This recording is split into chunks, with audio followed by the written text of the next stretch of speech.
Hello hello hello hello hello hello hello hello hello आप सभी बच्चों को एमआर का बहुत बहुत नमस्कार। स्वागत है। करने वाले हैं नीट 2026 के बारे में, नीट 2026 के बारे में बहुत इंपॉर्टेंट बात कर रहे होंगे आज हम लोग। और ऑडियो एंड वीडियो क्लियर है तो प्लीज एक बार थम्स अप कर दीजिए। ऑडियो एंड वीडियो क्लियर है तो प्लीज एक बार थम्स अप कर दीजिए। चला दो भाई, कमेंट तो चला दो सामने। बच्चों से बात करने आए हैं तो बच्चों से बात तो कर पाए अपन। हेलो हेलो हेलो, कैसे हो आप सभी लोग? प्लीज एक बार कमेंट बॉक्स में बता दीजिए ऑडियो एंड वीडियो क्लियर है तो। लो भैया, सो गए क्या?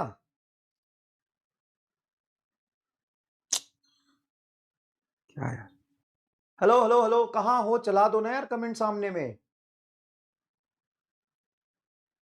हद करते हो। चलो कोई बात नहीं, मैं यहां से देख लेता हूं। कैसे हो सभी लोग, जल्दी बता दो। बहुत बढ़िया, चलिए सभी लोग बता दीजिए क्या हाल चाल और कैसी चल रही पढ़ाई लिखाई। Hello hello hello hello hello, कैसे हो आप सभी लोग? कैसी चल रही पढ़ाई लिखाई, जल्दी से बता दीजिए। ऑडियो एंड वीडियो क्लियर है तो प्लीज कमेंट बॉक्स में एक बार आग लगा दीजिए, थम्स अप कर दीजिए, ताकि हम बात कर पाए। बहुत ही सीरियस बात करने वाला हूं आज। एक्चुअल में इस सेशन से आपको बहुत फायदा मिलेगा। क्या फायदा मिलेगा? अभी तक आप जिस तरीके से एग्जाम की तैयारी कर रहे थे और आज के बाद जिस तरीके से आप एग्जाम की तैयारी करने वाले हैं, उसमें एटीट्यूड का फर्क नजर आएगा। आज आज आपका नजरिया चेंज हो जाएगा। 2026 की तैयारी जो आप कर रहे हो, अभी तक जिस तरीके से करते थे और अब जिस तरीके से करो, में उसमें बड़ा फर्क आने वाला है। क्या? अभी मैं आपको बताऊंगा एक्चुअल में कॉम्पिटेटिव एग्जाम क्या होता है और अच्छे गाइडेंस में कॉम्पिटेटिव एग्जाम की तैयारी करने का मतलब क्या होता है, आज मैं बताऊंगा। और उससे फर्क आपके प्रिपरेशन में कैसे पड़ता है, यह भी आपको बताऊंगा। तो सबसे पहले आप मुझे यह बता दीजिए, आप लोग कहां से हैं और कितना सिलेबस आपका हो गया है, पढ़ाई कैसी चल रही है और कहां से आप पढ़ाई कर रहे हैं। थोड़ा सा ब्रीफ बता दीजिए, फिर हम आगे शुरू करते हैं। सबसे पहली बात, आप कहां से हैं, कहां से आप पढ़ाई कर रहे हो, कैसी चल रही है आपकी पढ़ाई, बैकलॉग है या रिवीजन में प्रॉब्लम है, क्या दिक्कत आ रही है, सभी लोग एक बार बताइए। फिर मैं आपको बहुत इंपॉर्टेंट बात बताने वाला हूं। क्या हाल चाल? बढ़िया, एकदम जोरदार। चलिए, कहां से हो आप लोग? उदयपुर से, बिहार से, यूपी से, वेस्ट बंगाल से? बहुत बढ़िया, जल्दी से कमेंट करके बता दीजिए कहां से हो। बहुत बढ़िया। अब बताओ पढ़ाई कैसी चल रही है। समझ आ गया मुझे, लखनऊ से हैं, यूपी से हैं, देवरिया से हैं, राजस्थान से हैं, त्रिपुरा से हैं, बैकलॉग है। बहुत बढ़िया। बैकलॉग होता क्यों है पता है तुम्हें? कितने लोगों को बैकलॉग और रिवीजन की प्रॉब्लम चल रही है? कितने लोगों को बैकलॉग और रिवीजन की प्रॉब्लम चल रही है? बैकलॉग बैकलॉग बैकलॉग, असम से। बहुत बढ़िया। तो फटाफट कमेंट बॉक्स में यस और नो में जवाब दे दीजिए, कितने लोगों को बैकलॉग, रिवीजन, सिलेबस कंप्लीशन, इन सब में प्रॉब्लम चल रही है। बैकलॉग, रिवीजन, सिलेबस कंप्लीशन, इन सब में प्रॉब्लम चल रही है। फटाफट है तो यस थम्स अप कर दीजिए, यस थम्स अप, नहीं है तो नो थम्स डाउन कर दीजिए। बताइए, जल्दी से जल्दी बताएंगे तभी मैं आपको बता पाऊंगा कि एक्चुअल में कैसे करना है। हाँ, बैकलॉग में प्रॉब्लम है तो बैकलॉग में प्रॉब्लम लिख दीजिए, रिवीजन में प्रॉब्लम है तो रिवीजन में प्रॉब्लम लिख दीजिए। एक्चुअल में मैं इसका सॉल्यूशन तुमको बताऊंगा आज, कि क्यों होता है, कैसे होता है, किस तरीके से होता है। अब उसका रेमेडी जो मैं बताऊंगा वो आप खुद कर लीजिए, या मैं जिस तरीके से बताऊंगा आप उस तरीके से करिए। आपका चॉइस है कि आपको करना कैसे है, क्योंकि समस्या है तो समाधान निकालना पड़ेगा। क्या है? यस, बैकलॉग है। बैकलॉग है। तो डू यू थिंक कि अक्टूबर मिड में बैकलॉग लेके बैठे हो, नवंबर, दिसंबर, जनवरी, फरवरी, मार्च, अप्रैल तक तो सिलेबस कंप्लीट करना ही पड़ेगा, मार्च तक, क्योंकि अप्रैल में तो रिवीजन करोगे। तो अक्टूबर हटा देता हूँ, तो नवंबर, दिसंबर, जनवरी, फरवरी, मार्च, 4 से 5 महीने में पूरा 11th एंड 12th का सिलेबस कंप्लीट करना, रिवीजन करना, क्वेश्चन प्रैक्टिस करना। क्या तुम्हें लगता है पूरा 11th 12th फिजिक्स, पूरा 11th 12th केमिस्ट्री, पूरा 11th 12th बायोलॉजी 5 महीने में बहुत आसान होगा? चलो ठीक है, रिवीजन का प्रॉब्लम है, बैकलॉग का प्रॉब्लम है, इसका रीजन क्या लगता है तुम्हें? रीजन क्या लगता है रिवीजन में प्रॉब्लम होना, बैकलॉग में प्रॉब्लम होना, इन नंबर ऑफ जो प्रॉब्लम आ रहा है आपको, इसका रीजन क्या है? चलो रीजन समझते हैं, इसका रीजन क्या है। तो आइए आज बात करते हैं नीट 2026 के बारे में कि इसका रीजन क्या है। सबसे पहले, जब तक हम रीजन को नहीं समझेंगे तब तक हमारा सॉल्यूशन निकालने का कोई मकसद नहीं है, कोई फायदा ही नहीं होगा। अगर हम इसके रीजन को नहीं समझेंगे तब तक सॉल्यूशन का कोई मतलब। तो रीजन बताइए क्या है कि आपको रिवीजन में प्रॉब्लम आ रही है, रिवीजन में प्रॉब्लम आ रही है, आपका बैकलॉग है या सिलेबस कंप्लीट नहीं हो रहा है, सिलेबस नॉट कंप्लीटेड, और आपको लग भी नहीं रहा है कि 2 साल का सिलेबस आप अप्रैल तक अच्छे से कंप्लीट कर पाएंगे, इन सब का क्या रीजन आपको लगता है? ये 3 प्रॉब्लम है। हाँ सर, ये 3 प्रॉब्लम है। या फिर आपको जहां पढ़ रहे हो वहां पे समझ नहीं आ रहा है, डिफिकल्टी इन अंडरस्टैंडिंग,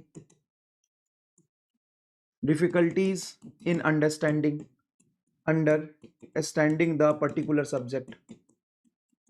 सब्जेक्ट, या कोई सेक्शन में आपको दिक्कत आ रही है, तो आप मुझे बताइए इन सब का समस्या जो आपके सामने आ रहा है, इन सबसे रिलेटेड जो समस्या आपके सामने आ रहा है, इसका रीजन क्या हो सकता है? जरा मैं समझना चाहता हूं, रीजन क्या हो सकता है? रिवीजन तो प्रॉब्लम, इसका रीजन क्या है? क्या कहते हैं? प्रोकास्टिनेशन। हाँ, आजकल बड़ा चल रहा है, फैशन है प्रोकास्टिनेशन की वजह से। अच्छा, टाइम मैनेजमेंट, ठीक है, ठीक है, time management, time management problem चल रहा है, ठीक है। इसका कॉज है टाइम मैनेजमेंट, है रीजन टाइम मैनेजमेंट, ठीक है, रीजन टाइम मैनेजमेंट। और जब तक देख देख भाई, प्रॉब्लम आइडेंटिफाई हो गया, अब प्रॉब्लम का कॉज आइडेंटिफाई हो जाएगा, तभी उसकी दवा मिलेगी। अब तुम डॉक्टर के पास जाओगे, डॉक्टर सीधा दवाई लिख देगा क्या? नहीं, बीमारी पता करेगा। अच्छा, बीमारी किस रिएक्शन से हुआ वो भी पता करेगा, ठीक है ना, समझ रहे हो? ठीक है, बताना जरा जल्दी से, क्या तुमको लग रहा है? जब तुमको ये नहीं लग रहा है ना, पता ही नहीं चल रहा है, तो फिर तो क्या ही तैयारी करोगे? तो छोड़ ही दो, तब तो रहने दो, क्या ही मतलब है फिर, जब तुमको यही नहीं पता चल रहा कि प्रॉब्लम क्यों है। नॉट कंसिस्टेंट, अच्छा, कंसिस्टेंसी नहीं है,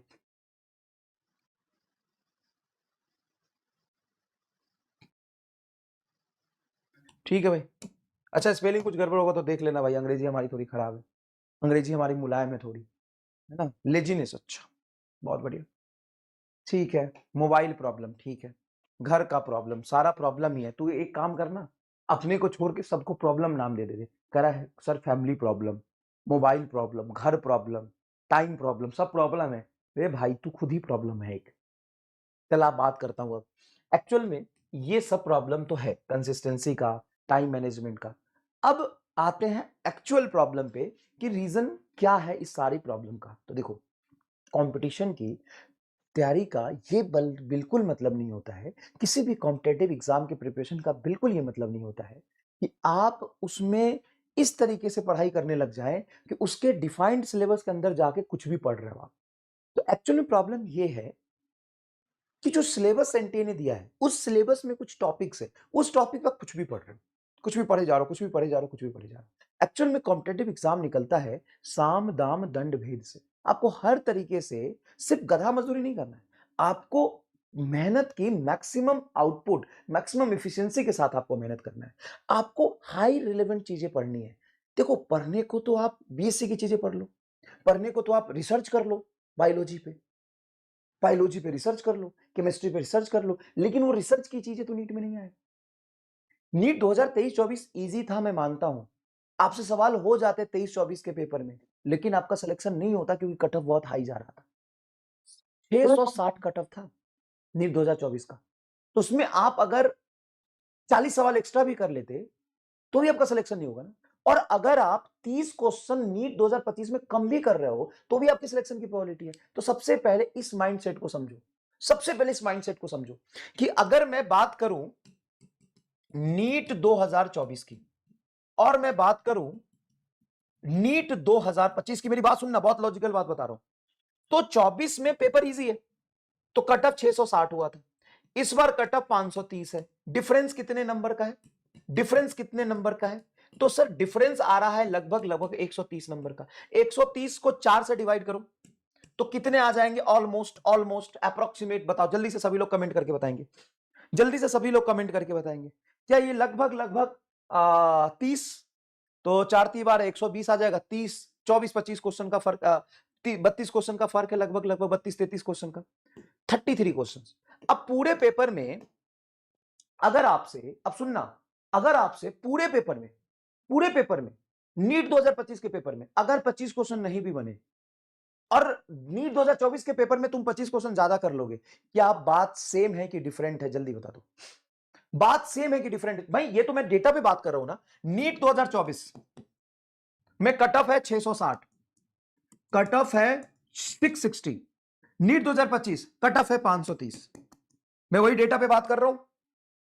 अगर आप इसमें 30 क्वेश्चन ज्यादा कर ले, इसमें 30 क्वेश्चन कम कर ले, और 30 क्वेश्चन एक बहुत बड़ा नंबर होता है, एक बहुत बड़ा नंबर होता है। इन दोनों ही केस में वो सेम चीज है कि डिफरेंट चीज है कि अगर आप एक पेपर में 30 क्वेश्चंस ज्यादा करते हो, एक पेपर में 30 क्वेश्चंस कम करते हो, बात तो सेम है।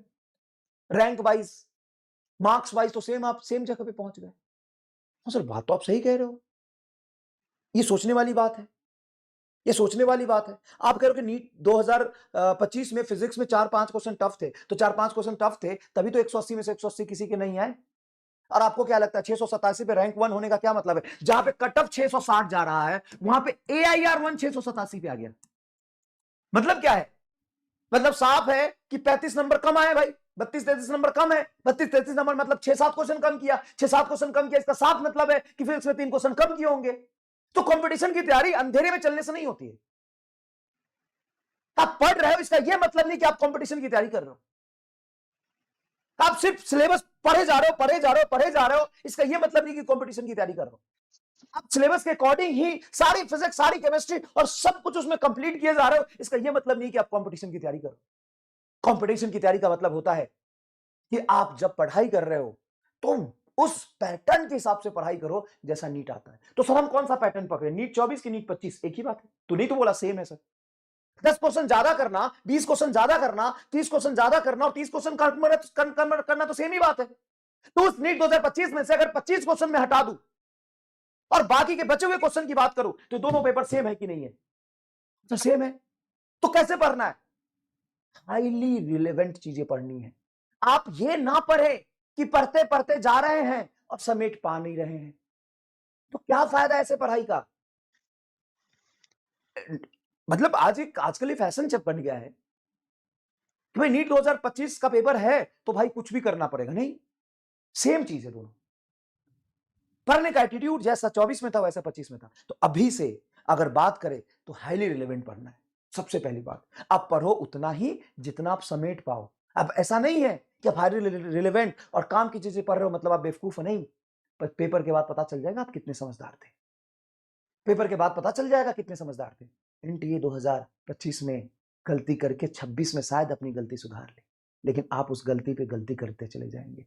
इस सेंटेंस का मतलब आराम से घर पर जाके आंख बंद करके शांति से महसूस करना कि मैंने क्या बोला है। हो सकता है कि नीट 2025 की गलती को एनटीए आराम से 2026 में सुधार ले, लेकिन तुम उस गलती के फ्लो में चलते चलते 2026 में भी वो गलती कर बैठो। सर क्या? बहुत सारे रीजन थे यार। कट ऑफ हाई चला गया था, पेपर बहुत इजी था, 720 में 720 70 बच्चों के आ गए थे, उनको कम करना था, इसीलिए उन्होंने अजीब से सवाल बनाए। इसका यह मतलब नहीं कि आप अजीब सी तैयारी करने लगोगे। तैयारी तो वही करोगे ना जो रिलेवेंट है। उसी तरीके से जो पढ़ाई करेगा, उसी तरीके से अच्छे से जो पढ़ाई करेगा। और इस ड्रीम 45 में मैंने किया था, एक बच्चा बार बार स्पैम करा तो बता दूं, वो अच्छे से जो करके गया वो मेडिकल कॉलेज में सेलिब्रेशन में आके उस बच्चों ने बता दिया। तो ध्यान से सुनना, उनको कट ऑफ कम करना था तो उन्होंने 4-5 क्वेश्चन हर सब्जेक्ट में 3-4 क्वेश्चन अजीब से बना दिए। इसका ये मतलब नहीं कि तुम अजीब सी तैयारी करोगे, तैयारी वैसा ही होगा जैसा पहले भी हुआ करता था। आप इस बार भी सिलेक्शन उसी का हुआ है जो अच्छे से फोकस्ड होके इस तरीके से पढ़ाई किया है जो एकदम रिलेवेंट है। तो सबसे पहले आपका रिवीजन नहीं हो रहा है, इसलिए नहीं हो रहा है ना कि आप ज्यादा रैंडम चीजें पढ़ रहे हो। खूब ज्यादा चीजें पढ़ ली जो एग्जाम पॉइंट ऑफ व्यू से सबसे ज्यादा इफिशिएंटली, जो सबसे ज्यादा एग्जाम में आते हैं, वो चीजों पर तुम डिफ्रेंशिएट ही नहीं कर पा रहे हो। आप पढ़ो, पढ़ो। अच्छा एक बात बताओ, तुमको लेवल अप करना है, खूब मेहनत करनी है, खूब पढ़नी है, तो कैसे पढ़ोगे? सारी चीजों को इक्वल प्रायोरिटी देते हुए कि थोड़ा सा डिफरेंशिएट करके कि नीट पॉइंट ऑफ व्यू से सबसे ज्यादा इंपॉर्टेंट क्या है, नीट में किस तरह के सवाल आते हैं। आपको जेई मेन लगाना है, जेई मेन के क्वेश्चन की खूब प्रैक्टिस करनी है, लेकिन इस दायरे को समझते हुए कि नीट में बहुत सारे सवाल कैसे आते हैं, इस दायरे को समझते हुए नीट में क्वेश्चन पूछने का तरीका क्या, नीट में किस तरीके के क्वेश्चंस बनते आए हैं पिछले 10 साल में। 2016 भी टफ आया था ना, 17-18 तो इजी हो गया था, 2021 भी टफ आया था ना, 22-23 तो इजी हो गया था। तो मैं इजी और टफ की बात नहीं कर रहा, मैं बात कर रहा हूं रिलेवेंसी से आपको पढ़ना है। ठीक है, अब सुनो, आप कह रहे हो कि सर रिवीजन नहीं होता, क्यों? क्योंकि आपने पढ़ते हुए कंटेंट को डिफरेंशिएट नहीं किया कि कौन ज्यादा जरूरी है, कौन कम जरूरी है, कौन मेरा क्वेश्चन प्रैक्टिस में काम आएगा, कौन सी थ्योरी से क्वेश्चन सबसे ज्यादा आता है। अगर ये नहीं करोगे तो आप समेट नहीं पाओगे और आप कभी इंपॉर्टेंट और अनइंपॉर्टेंट को सेम वेटेज देते हुए अपनी पढ़ाई खराब कर लोगे। तो वेटेज कैसे देना है, इंपॉर्टेंट को अलग, अनइंपॉर्टेंट को अलग। मल्टीपल रिवीजन किसकी करनी है, जिससे सवाल खूब सारे आते हैं। समझ में आया? दूसरी बात, टाइम मैनेज नहीं हो रहा, फिर से वही बात है, जब जरूरत से ज्यादा एक बार पढ़ लोगे तो टाइम मैनेज नहीं होगा। तब यहाँ पे प्रॉब्लम को सॉल्व कैसे करना है बेटा, मैं ये बता रहा हूं कि आपको Explore ETFs on Angel One. सबसे पहले एक ऐसी सुधार जो आज के बाद नीट 2026 के प्रिपरेशन में तुम करोगे। तुमको क्या लगता है तुम क्या करने वाले हो? जल्दी बताओ, क्या ऐसी चीज करोगे जो नीट 2026 में या नीट 2026 की जो तुम प्रिपरेशन कर रहे हो उसमें तुम्हारा रिजल्ट अच्छा है, तुम आज से अपनी प्रिपरेशन को कैसे चेंज करने वाले हो? बताओ, एक चीज बताओ, क्या ऐसी चेंज करने वाले हो? बताओ बताओ, क्या ऐसी चेंज करने वाले हो? पहली चीज। दूसरी चीज, तुम्हारा सिलेबस टाइम पे कंप्लीट हो जाए और रिवीजन अच्छे से हो जाए, इसके लिए तुम क्या करोगे? तीसरी चीज, सर टाइम मैनेज नहीं हो रहा, उसके लिए क्या करोगे? बताओ। तो सबसे पहली बात, कंटेंट को डिफरेंशिएट करके पढ़ोगे, इंपॉर्टेंट क्या है, अनइंपॉर्टेंट क्या है, पढ़ो दोनों, क्वेश्चन प्रैक्टिस खूब करो, लेकिन एक लिमिटेशंस के साथ। ठीक है? अच्छा सर, लेकिन हमें तो कैसे समझ में आएगा कि रिलेवेंट क्या है, इररिलेवेंट क्या है? वो आप जिस टीचर से पढ़ रहे हो उस टीचर को बताना चाहिए बार बार कि नीट के में सबसे ज्यादा कौन सा पूछा जाता है। ठीक है सर, बैकलॉग है, तो बैकलॉग में अभी से बैकलॉग लेके बैठोगे तो पिछले आगे आने वाले 6 महीने में पूरा सिलेबस कैसे कर पाओगे?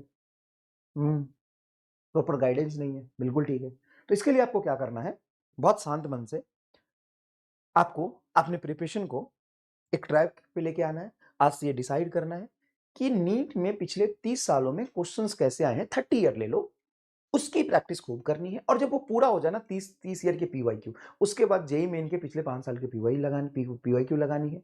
कोई भी चैप्टर करने का ये मतलब नहीं होता है कि आप उस पर रिसर्च करें। चैप्टर की बेसिक बातें पता होना चाहिए, सिंपल फॉर्मूला पता होना चाहिए, एक फॉर्मूला सीट बनाओ, सिंपल शॉर्ट नोट बनाओ, और शॉर्ट नोट्स में वो सवाल जिससे नीट के पिछले 20 साल में क्वेश्चंस खूब सारे हैं, चाहे फिजिक्स हो, केमिस्ट्री हो, बायो हो, उसके कंसेप्ट और उसके क्वेश्चंस इंक्लूड करो, थ्योरी इंक्लूड करो। ठीक है? रिलेवेंट पढ़ो, रिलेवेंट पढ़ो, इसकी क्वेश्चन प्रैक्टिस खूब कंप्लीट करो, उसके बाद क्वेश्चन प्रैक्टिस खूब करो, उसके बाद टाइम मिलता है तो एक्स्ट्रा क्वेश्चन लगाओ। क्यों नहीं लगाओगे एक्स्ट्रा क्वेश्चन? मैं मना थोड़ी ना कर रहा हूं।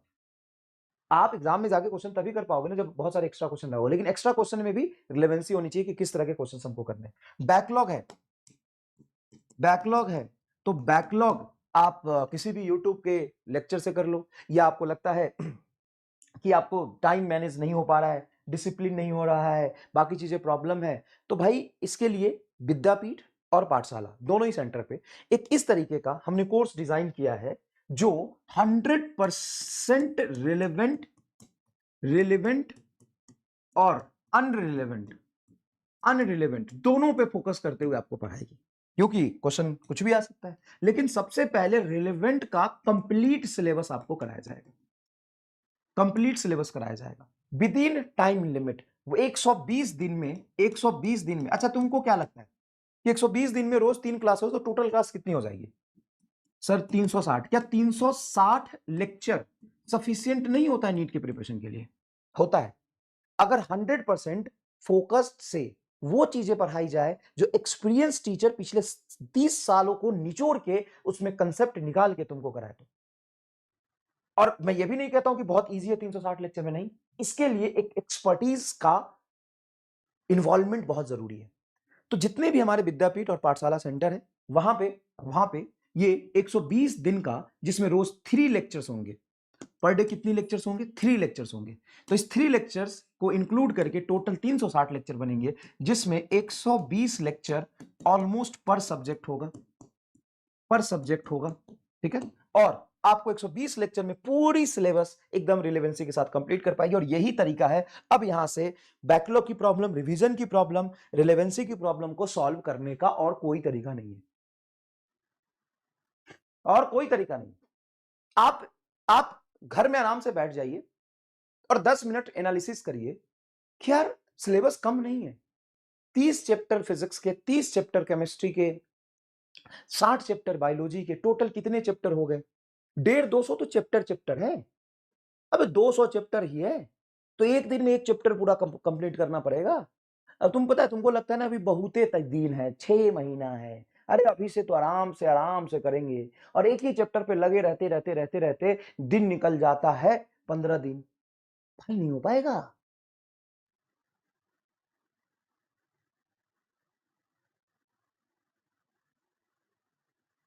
हाँ, नहीं हो पाएगा। समझ में आया कि नहीं आया? नहीं हो पाएगा। ठीक है, ठीक है। तो आप ध्यान से इस बात पे फोकस करिए कि 120 लेक्चर पर सब्जेक्ट, अगर एक अच्छा एक्सपीरियंस टीचर मुझे पढ़ाएगा, वहां पे काम की चीजें निकाल के देगा, तो हम कर पाएंगे कि नहीं कर पाएंगे। एक कमेंट कर रहा है कुछ, है ना, आलतू फालतू बातें लिख रहा है, तो सुनना, जो पढ़ने वाला बच्चा तो मेडिकल कॉलेज में है, और तेरे जैसे स्पैमर भी आज भी यूट्यूब के कमेंट सेक्शन में घूम रहे हैं। ऐसे घूमता रहा बेटा, जीवन में और कुछ तो बचा नहीं, ऐसे घूमता रहा। चलो तो आगे देखते हैं।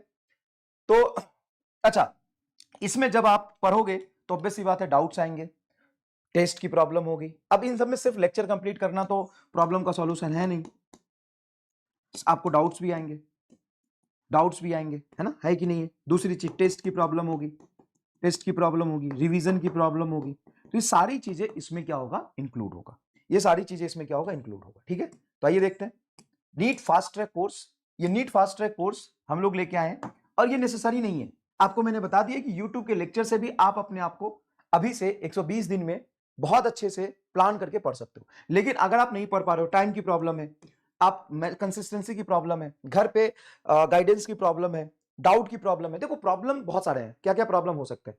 गाइडेंस की प्रॉब्लम, रिलेवेंट इरेलेवेंट में डिफरेंशिएट की प्रॉब्लम, एक्सपीरियंस की प्रॉब्लम, टाइम मैनेज नहीं हो रहा, रिवीजन नहीं हो रहा, डाउट्स नहीं हो रहे हैं, टेस्ट की प्रॉब्लम है। तो इन सभी को सॉल्व करने के लिए फास्ट ट्रैक कोर्स आया है, जो कि 12th एंड ड्रॉपर वाले बच्चों के लिए, क्लास 12th में पढ़ रहे हैं, ड्रॉपर में पढ़ रहे हैं। तो इस फास्ट ट्रैक कोर्स में क्या होगा, मैंने इसके स्पेशलिस्ट बता दी। पढ़ाने वाली बात नहीं है यहाँ पे रिलेवेंट पढ़ाने वाली बात है। नीट में जो सब पेपर आता है, जिस कंसेप्ट से आता है, वो पढ़ाने वाली बात है। समझ में आया कि नहीं है? वो उस चीज को टैकल करने वाली बात है। 120 डेज का road map, revision, master classes, 15 plus AITS, pro max test series, जो भी चीजें आपको क्वेश्चंस कंटेंट प्रैक्टिस के लिए देंगी, वो सारी चीजें मिलेगी। टेक इनेबल्ड स्मार्ट क्लासरूम होगा, जहां पे टीचर्स बहुत ही अच्छे से विजुअलाइज करा के चीजों को पढ़ाता है, 3D मॉडल वगैरह, क्वेश्चंस बहुत अच्छे से आपको एक्सप्लेन कर देगा theory.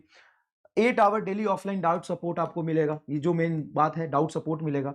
Pure offline Vidyapeeth centre पे, हाइब्रिड सेंटर पे क्लासेस चलेंगी, जो पाठशाला के सेंटर पे चलती है। रोज पर डे आपको, जैसे एक क्लास हुई, उसमें 4 थ्योरी इंपॉर्टेंट बताए, उसके 4 POQ क्लास में करा दिए, फिर जेई मेन के POQ DPP में दे दिए। तो ये मेहनत होने वाली है आपके साथ। नोट्स मिलेगा, PYQ, इनफाइनाइट प्रैक्टिस पेपर्स आपको मिलेंगे। तो ये सारी चीजें आपको वहां पे प्रोवाइड हो रहा होगा। ठीक है, तो देखिए ये चैलेंजेस, जैसा कि हमने बात किया कि बहुत कम टाइम बचा है, सिलेबस कवर नहीं हो रहा, लैक ऑफ प्रैक्टिस है, एंजाइटी है, डाउट सपोर्ट नहीं मिल रहा, रिवीजन नहीं हो रहा। तो इन सारी चीजों को बहुत हाई एक्सपीरियंस टीचर आपको विद्यापीठ में कराने वाले हैं। ठीक है, तो देखो इसमें कोई शर्म की बात नहीं है, कोई शर्म की बात नहीं है कि आपको ये नहीं पता, आप पहली बार पढ़ रहे हो, कि रिलेवेंट और इरिलेवेंट चीज क्या है। इसको पता करते करते 1 साल निकालना चाहते हो, कि ढंग से किसी एक्सपीरियंस गाइडेंस के साथ पढ़ना चाहते हो? ये बताओ। हमारे यहाँ ऑफलाइन नहीं है। अच्छा, ये तो बड़ी समस्या है यार। हाँ, ये तो बहुत बड़ी समस्या है। एक बात बताओ, तुम 1 साल रिसर्च करना चाहते हो नीट में, कि 1 साल में नीट निकालना चाहते हो? ये बताओ, क्या चाहते हो? वन शॉट डाल दो सर। हाँ, वन शॉट तो डले हुए हैं बेटा, उम्मीद के पिछले 4 साल के 5 साल के लेक्चर्स डले हुए हैं। इसी विद्यापीठ चैनल पे भी सफर सीरीज का लेक्चर डला हुआ है, तो लेक्चर्स तो बहुत सारे हैं। तो सिंपल सी एक बात बताओ, कि तुम 1 साल रिसर्च करने वाले हो नीट पे, और 1 साल का एक्सपीरियंस लेने वाले हो, कि 1 साल में नीट क्वालिफाई करके मेडिकल कॉलेज तक जाना है। तो जिनके पास एक्सपीरियंस है उसका फायदा लो, सिंपल सी बात है। ठीक है, जिनके पास एक्सपीरियंस है उसका फायदा लो। ये पे ऑल स्ट्रक्चर्ड वे में आपको एक प्लानर मिलेगा, 120 दिन का AITS टेस्ट सीरीज मिलेगा, और ऑफलाइन डाउट सपोर्ट मिलेगा, बहुत सारे टेस्ट होंगे। तो सिंपल सी बात है, देखो एग्जाम निकालना कोई रॉकेट साइंस नहीं है, बहुत सिंपल सी चीज है। लेकिन वो सिंपल सी चीज है क्या, वो एक्सपीरियंस से पता चलती है। तो एक्सपीरियंस आता कैसे है? जब उसमें 10 साल लगता है, 5 साल लगता है। तो 10 साल, 5 साल, 4 साल तुम खुद लगाओगे कि जिन्होंने लगाया हुआ है उनसे आप गाइडेंस लोगे, बहुत ही कम टाइम में बहुत अच्छे तरीके से सिलेबस करोगे, रिलेवेंट चीजों की क्वेश्चन प्रैक्टिस करोगे, उसको रिलेवेंट चीजों की आप रिवीजन करोगे और सेलेक्ट हो जाओ। उसके बाद तुम्हारा मेहनत और लगेगा, चीजों को मेमोराइज करने में दिमाग भी होना चाहिए। इन सब के बावजूद अगर दिमाग नहीं है तो नहीं होगा। ये कहीं गारंटी नहीं है कि इन सब के बावजूद तेरा हो ही जाएगा। एक बेसिक रिक्वायरमेंट और होती है कि दिमाग होना चाहिए। सर वो हमारे में नहीं हुआ, हम किए तो कुछ और कर ले फिर, नहीं तो कोशिश करके देख। एक बेसिक प्रॉपर्टी भी तो चाहिए, वही नहीं है तो फिर इन सब का भी कोई मतलब नहीं है। वो तो होना चाहिए, तभी तो इस चीज का मतलब है। हाँ, अगर दिमाग है तेरे में और मेहनत तुम कर सकते हो और फिर भी रैंडम चलोगे तो नहीं हो पाएगा। प्रॉब्लम यहाँ है, उसका सॉल्यूशन है ये, समझ रहे हो? उसका सॉल्यूशन है कि तेरे पास दिमाग है, होता है बच्चों के पास, तेरे पास है कि नहीं तू देख। और तुम मेहनत भी कर सकते हो, तेरे पास दिमाग भी है, तुम हार्डवर्क भी कर सकते हो और पढ़ाई करना तुम चाहते हो और तुम्हारी इच्छा भी है कि तुम डॉक्टर बनो, और फिर तुम रैंडम अपना 1 साल खराब कर लोगे तो गलत है। उसके लिए ये बहुत जरूरी है। जैसे मैंने बोला, डेज एक वीक में 6 दिन क्लास होगी, लेक्चर पर डे 3 होगी, number of lectures, total number of lectures कितने? 375। मैंने बोला था हाँ 360 में बोल रहा था, 975 होगा। हर एक लेक्चर का ड्यूरेशन 1.5 घंटा बहुत होता है। नंबर ऑफ आवर इतने हो गए। सब्जेक्ट केमिस्ट्री, फिजिक्स, बॉटनी के इतने इतने नंबर ऑफ लेक्चर होंगे। देखो कितनी बढ़िया से फिजिक्स में 190, इसमें 190, बॉटनी में 100 लेक्चर्स बांट दिए इन्होंने, ठीक है ना? 1 मिनट, अच्छा आवर्स बांट दिए, मुझे लगा कि लेक्चर तो ऐड करके ज्यादा हो जाएगा यार, ये ज्यादा हो रहा है। आवर्स है ये, 1.5 घंटे के हिसाब से आवर्स सही सही लिखा हुआ है। और विद्यापीठ बैचेस स्टार्टिंग फ्रॉम 25 अक्टूबर। जितने विद्यापीठ और पाठशाला में ये बैचेस 25 अक्टूबर से स्टार्ट हो रहा है। 40% अभी ऑफ है अगर आप अर्ली एडमिशन लेते हैं, नहीं तो सीट फुल होने के बाद एडमिशन के चांसेस थोड़े से कम होंगे। पाठशाला बैचेस स्टार्ट हो रहे हैं 10 नवंबर से। अच्छा, जो पाठशाला सेंटर है वहाँ पे 10 नवंबर से बैचेस स्टार्ट हो रहे हैं, 40% ऑफ वहाँ भी है। अच्छा, विद्यापीठ प्योर ऑफलाइन होता है, उसके कोर्सेज के फीस इतनी है, पाठशाला के कोर्सेज के फीसेस इतनी है, ठीक है? समझ में आ गया कहाँ कहाँ सेंटर है? तो फास्ट ट्रैक सेंटर आपका कोटा, प्रयागराज, मुंबई, पुणे, बड़ोदरा, हिसार, दिल्ली, भुवनेश्वर, वाराणसी, देहरादून, सूरत। इसमें अपना शहर चूज करिए, कहाँ है आपका? कोटा, सॉरी पटना, नोएडा, पंचकुला, इंदौर, जम्मू, लखनऊ, बैंगलोर, रोहतक, मेरठ, छत्तीसगढ़, श्रीनगर, गुवाहाटी, उदयपुर, गुड़गांव, जयपुर, लुधियाना, कोलकाता, ग्वालियर। और fast track centre Nashik, Siliguri. अपना सेंटर बताओ भाई जल्दी। अकोला, अनंतनाग, मालदा, सीकर, मैसूर, नासिक, मुजफ्फरपुर, जोधपुर, थाने, जमशेदपुर, भिलाई, भोपाल, रांची, नांदेड़, धनबाद, ये सारी जगह पे। फिर से आ गया fast track courses, Patna, Samastipur, गया, बिजनौर। फिर से आ गया, गया में भी है, बिजनौर में भी है, जोधपुर में भी, आगरा में भी है, देवरिया में, मुर्शिदाबाद, देवघर, हल्द्वानी, मथुरा, भाटापारा, दरभंगा, ये सारे सेंटर्स आपके लिए अवेलेबल है, ठीक है? कैसे ले सकते हैं? तो आप सेंटर्स पे जाके भी ले सकते हैं या ऑनलाइन आप पीडब्ल्यू का ऐप इंस्टॉल करें, यहाँ पे नंबर डाल के रजिस्टर करें, यहाँ पे पाठशाला डालेंगे, ऑफलाइन सेंटर डालेंगे, तो आपको फास्ट ट्रैक कोर्स यहाँ पे दिख जाएगा, आप यहाँ से परचेज कर सकते हैं, ठीक है? Thank you so much.